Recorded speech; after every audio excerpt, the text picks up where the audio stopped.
হস্তমৈথুন কি ক্ষতিকর? শুনুন এর ৭টি বড় ক্ষতি। ইসলাম ও বিজ্ঞান দুই দিক থেকেই। ১. নেশা হয়ে যায়।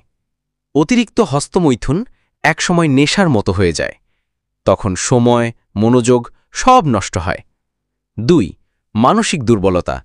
নিয়মিত করলে মাথা ভার, ঘোলাটে চিন্তা, অনিদ্রা এসব দেখা দিতে পারে। ৩. শরীরের দুর্বলতা। শরীর দুর্বল হয়ে পড়ে, মুখের জৌলুস কমে যায়, অনেকে চোখের নিচে কালো দাগও পায়। ৪. যৌন ক্ষমতা কমে যেতে পারে।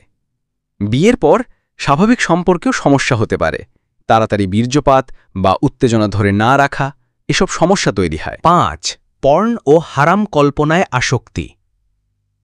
পর্ন বা কল্পনায় হারাম চিন্তা করা শুরু হয়, যা সরাসরি গুনাহ। ৬. আত্মগ্লানি ও গুনাহের ভয়। হস্তমৈথুনের পর অনেকে গভীর পাপবোধে ভোগেন। নামাজে মন বসে না, আত্মবিশ্বাস কমে যায়। ৭. আল্লাহর নিয়ামতের অপচয়।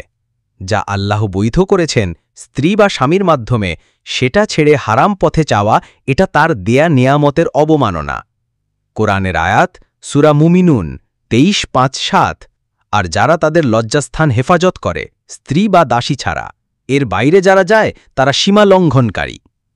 বিক্ষ সমাধান ও পরামর্শ। আল্লাহকে ভয় করুন, নিয়ন্ত্রণ শিখুন, বিয়ে করুন, শরীর ও মনকে হালাল পথে শান্ত করুন।